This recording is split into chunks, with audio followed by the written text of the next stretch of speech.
Hello, everyone. I am Christine Gritman, and this is Let's Talk About Brand. I do the show every single Friday at 12 noon Eastern Time, or whatever time it is where you are. Please do tell us. Now, normally this show is live, but I will admit that this week's show is pre-recorded, but we're just doing it one take as though it's live. I want to bring you the usual Let's Talk About Brand experience, and next week we will be back at our usual live time. But in the meantime, I would still love to know if you're watching us at the original broadcast time or if you are watching the replay. And I would also love to know if you are joining us on Facebook, Twitter, LinkedIn, or YouTube, because we are on all 4 channels right now. Every single week, we talk here on this show about a specific element of branding, and we also talk about that on Tuesdays on Twitter on my chat. #ChatAboutBrand. The chat is always on the same topic as that Friday's expert interview. And so this week's chat was all about working with brands. I know that a lot of people who are building their personal brand or building a brand in general are very intrigued and interested in things like brand partnerships. And so today's guest, Joe Human, is someone who has done that. He is an influencer. He is a creative consultant. He has really done a great job of making his own personal brand something that other brands stand up and notice and would love to be a part of. So without any further ado, I'm going to bring on Joe. Hello, Joe. How are you? Hey, Christine. I'm doing super well. I'm excited to actually have this conversation with you. So yeah, let's let's jump into it. Yeah, we first talked when you were Madeline Sklar's guest on Twitter Smarter, not just her chat, but also the Twitter Space, the audio room that I co-host with her on Yeah. Thursdays. And you were just such a great guest that I was like, I got to get him on my show. This guy knows a thing or two about branding. So if we could start out by you just telling the folks at home a little bit about you, what you do, and especially regarding your work with brands. Yeah. So, this is one of the craziest questions ever. Like the moment someone asks you what you do, you just completely forget everything about yourself. But I think at heart, I am creative. I always call myself a creative. I'm an artist, an identity developer, and a conduit. I enjoy being a conversationalist, whether that's through art, whether that's through actual conversations or through design. And what I actually really do is I've been running an agency with my business partner for the last 6 years here in South Africa, and our focus has been being able to tell brand stories through authenticity and creativity. So we've been doing that for the last 6 years, and somehow within that growth of being able to tell other people's brand stories, the media found it interesting to actually start, narrating our own stories as individuals. And throughout the growth, I I found an opportunity to actually start, building my own personal brand, and that has somehow, grown and transitioned into, being an influencer, being able to partner with brands to tell their brand stories on like a personal level and not an agency level. And this has allowed me to, get onto the Forbes list, be one of the top 20 under 25 um, entrepreneurs, which was like around 2015, featured on really great articles and magazines and platforms. And I've just really been intentional about how I tell my own personal brand story. And this has given me, the platform and the leverage to actually invite brands into my space and sort of find ways in which to to amplify their own brand messaging as well. So at heart, I'm a creator. I'm a creative. I love everything art. I love everything global culture. I'm a big people's person. I love people. I learn from people. I collaborate with people, and yeah, that's just a little bit about me. Thank you so much for sharing all of that. You mentioned your personal brand, of course. What are some of those elements of your personal brand that make you appealing to other brands, that make them want to be a part of that? What are some of those defining factors? I think for me, right, it really comes down to authenticity. But before that, I think I've been blessed enough because I'm not actually South African. I'm from the Congo. Oh, And moving to South Africa, there was quite a difference in how the culture is here in South Africa and how the culture is back in the Congo. And for me, it was really like having this multi cultural backgrounds and finding how I fit into the world, being exposed to these two sort of like sides, right? But beyond that, I think authenticity has been my biggest pillar. Like I always tell people that the moment that a brand approaches me, it's not about how can I bend over backwards to fit their messaging, but I always look at how does this brand fit into what I really do? How does this brand fit into my messaging, my lifestyle, so that the moment that I work with them, it seems seamless because our communities and our audiences and people that follow us are not people that are like they are intelligent. They are able to pick up when something is inauthentic. They're able to pick up when something is not a great mix. So I try my best to avoid situations like that. So authenticity is one of my biggest pillars. The other thing that I would add to that is being true to myself in terms of being able to sort of narrate my messaging, my background, my values through the work that I do, So I think it really comes down to authenticity, and authenticity has a beautiful way of sort of highlighting your purpose and where in the digital space you have to actually exist, right? So once you are true to yourself, you'll be able to understand that this is my purpose, and now I've got all these tools, all the different social media platforms, all these different ways and mediums to actually express my creativity and express my story through all these different tools. But if you're not true to yourself, you'll end up working or partnering with so many different brands, so many different people that derail your vision and where you actually need to be. absolutely. It's in your own best interest to be real Yes. and not create this whole extra fake persona that fits somebody else. I mean, because where does that really get you, right? And It gets you and extra work that you don't and it's so need. easy, right, Christine? It's so easy because on social media, we're exposed to so many different types of content. Yeah. So there's moments where you might see someone who's living this beautiful, lavish life, holidays all the time, cars, whatever it could be, houses, and you somehow might fall into the trap of trying to mimic that or copy that, and that actually puts you off your path and who you're actually meant to be. It doesn't mean that you won't be able to achieve those things, but looking at someone else's success or how they run, what they do, and trying to imitate that really puts you off how you're supposed to be represented, how you're supposed to actually tell your brand story and your messaging in the digital space. So it's so easy with social media to want to be someone else. Yeah. But if you're busy looking to the side and trying to dig into their brand story, it takes the focus away from digging into your own brand story, which is the important part. Um, Oh, to that end, I wanted to build on something that you said earlier, which is that one of the things you do when you work with a brand is it's an opportunity to tell their story from a personal side rather than an agency side. I yeah. would love it if you could expand upon that a little and talk about, because you've done both. So I'd love to hear from you the differences between working with a brand as your brand versus telling their story as an agency. So agency is quite easy, right? Because you there's certain things that you don't have to pay attention to, right? Because it's not personal. It's not you actually communicating to your audience about a specific brand, because your audience starts creating a personal relationship with you. The community that you actually build gets to know certain things about you. You're a little bit more vulnerable, so that opens up an array of spaces and conversations and dialogues.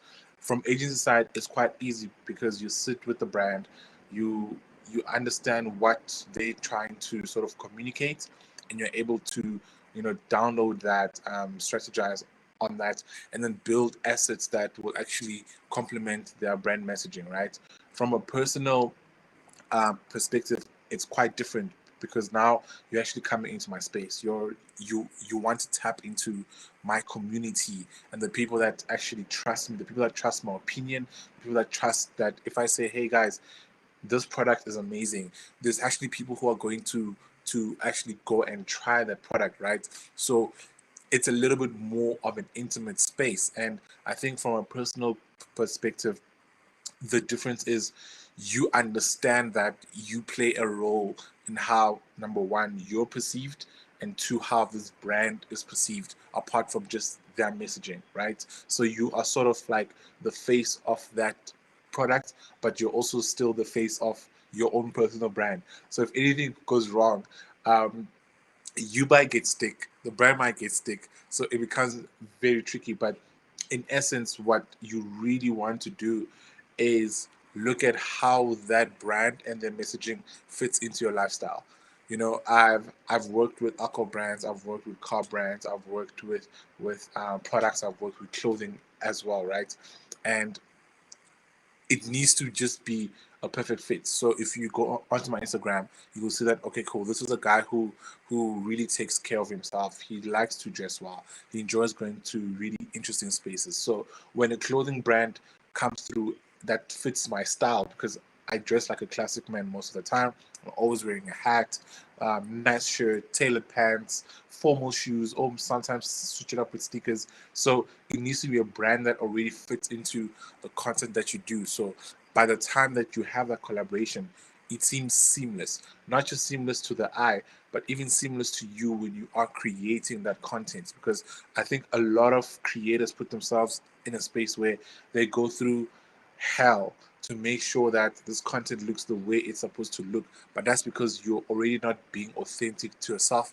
You're not being authentic to your brand story and your community, right? So the moment that a brand comes in, you need to find the space where it just seamlessly fits in. Is it a coffee brand? Great.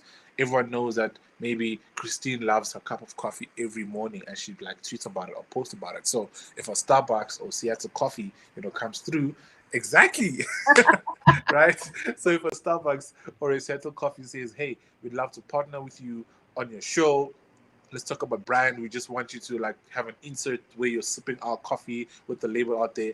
It seems seamless, right? It's not surprising to your audience and your community. Like, oh my goodness, she's been drinking tea for the last 30 days. Why is she all of a sudden drinking coffee, right? So you really want to find a way where the brand fits into your lifestyle easily, but also their messaging fits into your personal brand and where you're actually trying to grow and and be perceived in the next 6 months, next 5 years, right? So it's really being intentional and knowing what to say no to. I've always said that knowing what to say no to is actually a huge part of success.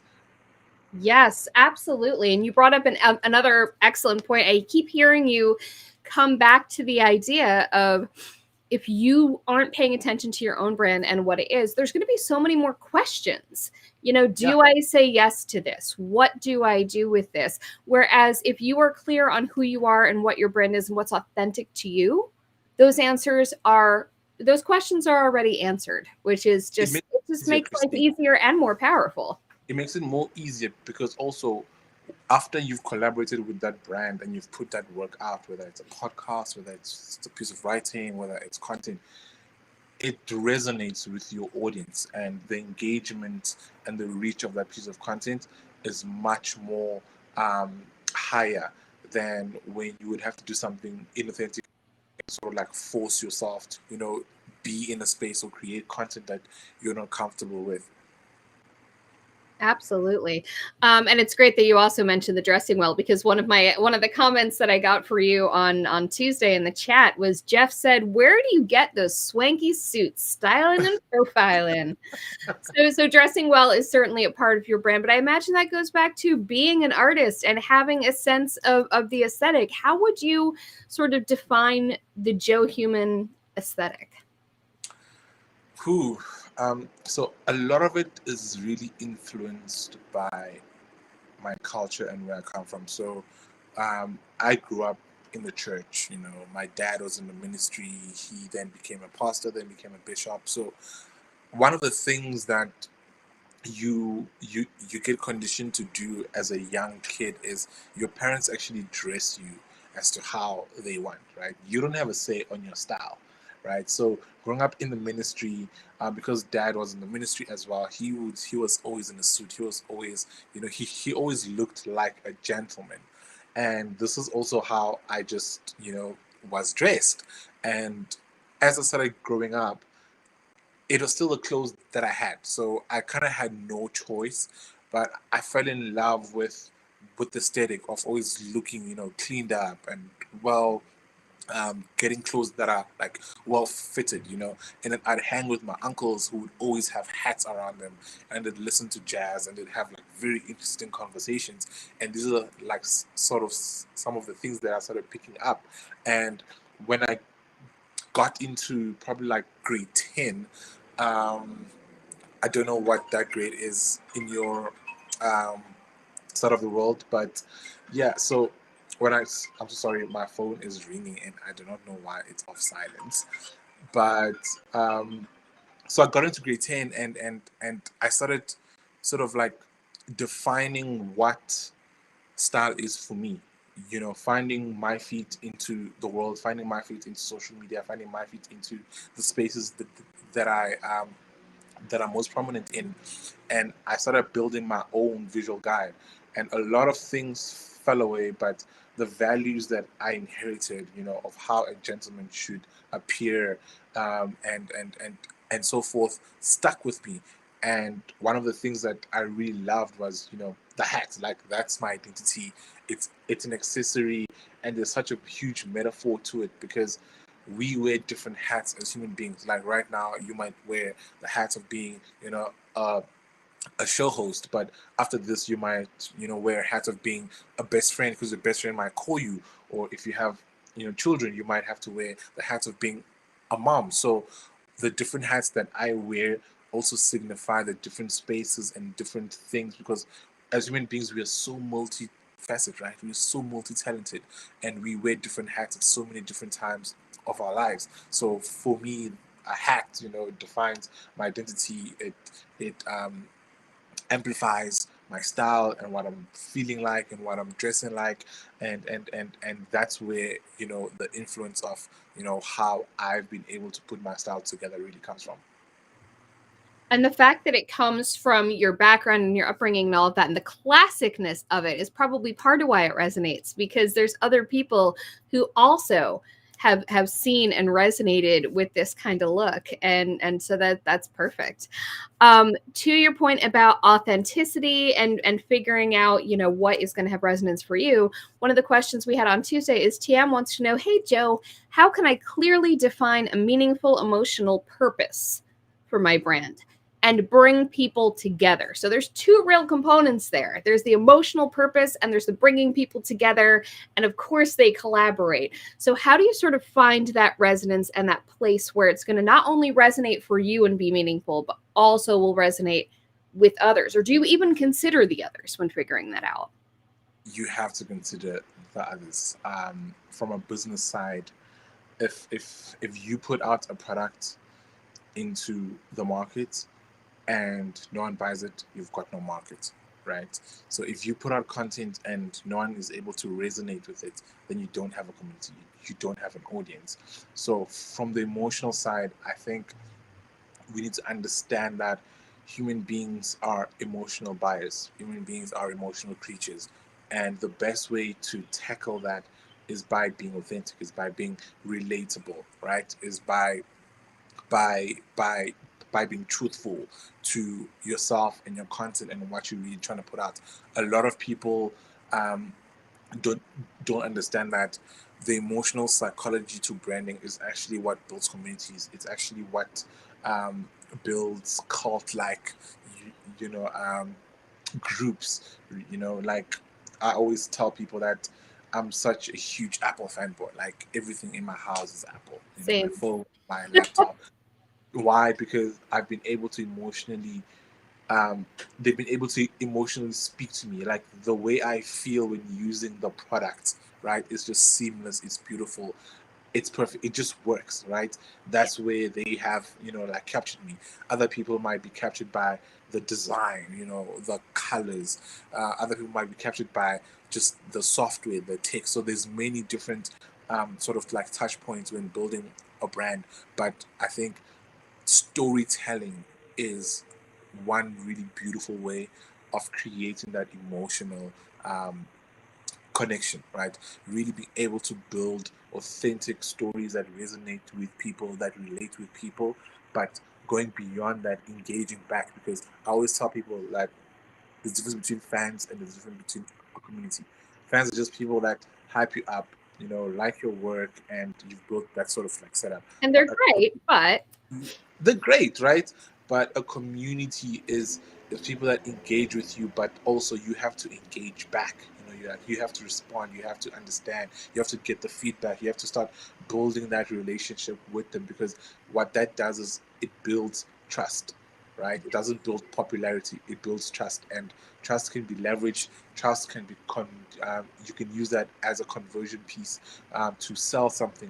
To get people on to jump on something. So from the emotional side, I think storytelling should be your biggest focus, Tamo. oh, oh my goodness, you are so speaking my language, especially regarding the difference between fans and community. Community is just everything.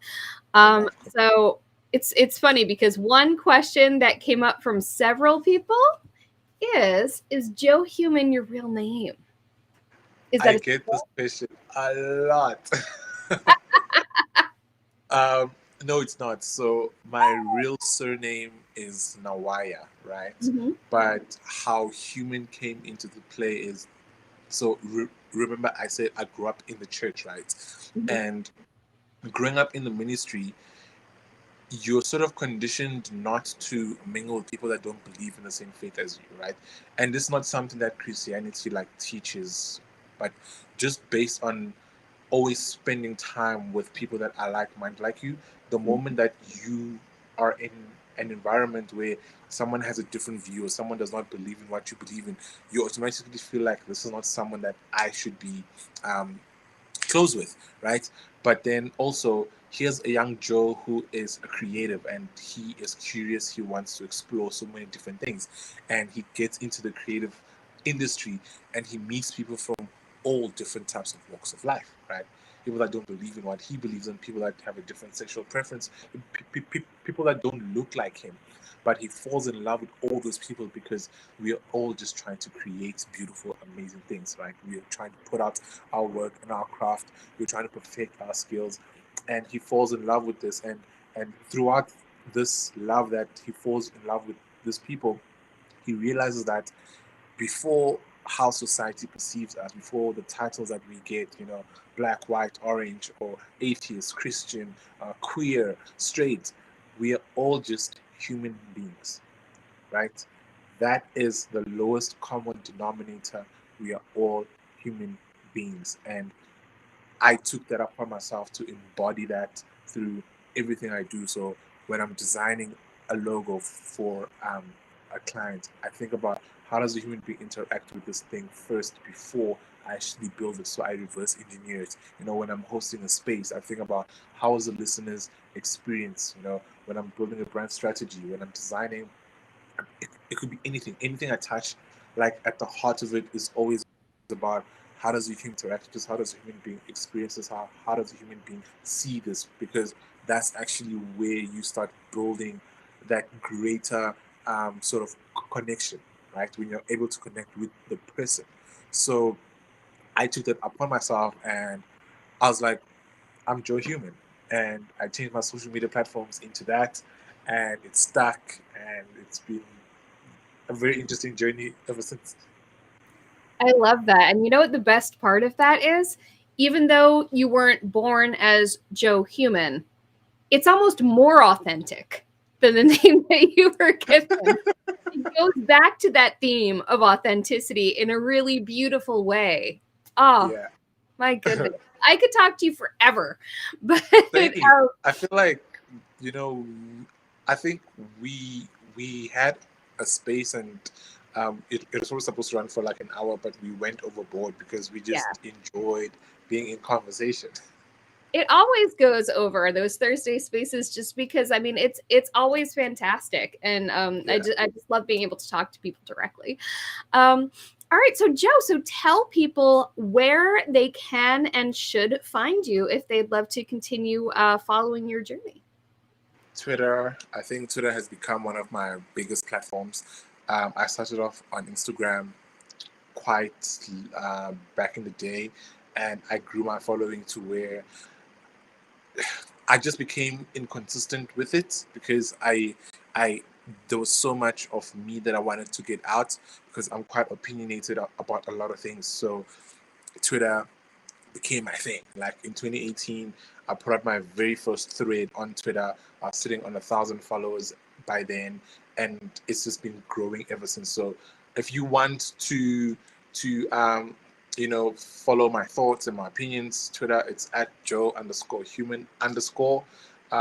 You'll notice the blue tick, yay. On Instagram, it's more of me being a little bit more vulnerable. So I always tell people Twitter is if you had to meet me at a business seminar or an event or at the mall or outside. Instagram is when you come into my home, So I've separated those two platforms based on the type of content that I put out. So I've also been creating quite a lot of content back on Instagram as well. So Instagram and Twitter, it's Joe_human_. Yes, and I actually messed that up during our Twitter chat this week. There's another Joe Human who's a designer. Christine, I tried to get that handle. I tried to get that handle I so much. know. Like, I spoke to the Twitter team. I was like, guys, this person hasn't posted for like 5 years. You've got Can to I believe not get that the he handle? doesn't. Yeah, Didn't it's work. funny. I was in the chat, and unfortunately the chat was timed with a huge team meeting at my work that I could not get out of, and it was crunch time of the meeting. I had to prepare a presentation. I was about to deliver the presentation to all these people all over the world, and my chat was running, and so I also had a tab open trying to like keep up with engaging with people. And some people actually texted me on my phone. So I had a third device going on. Some people texted me on my phone of, you tagged the wrong Joe Human. And I'm like, I'll deal with it later. I'll do it later. But now I know Joe_human_. And everyone should go find you, especially on Twitter. Instagram is a more intimate look, but you know what? You're great in all the places, and you're you in all the places. So awesome. So thank you so much, Joe, for being here today. And yeah, look forward to talking to you again. All right. So so as I said, I do the show every single Friday, usually live at 12 noon Eastern time.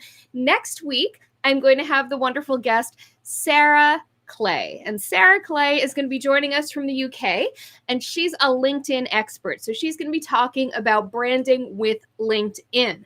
In the meantime, before that Friday show, you can join us on Tuesday over on Twitter for #ChatAboutBrand on Tuesday at 12 noon Eastern. Thank you so much for joining us. Bye.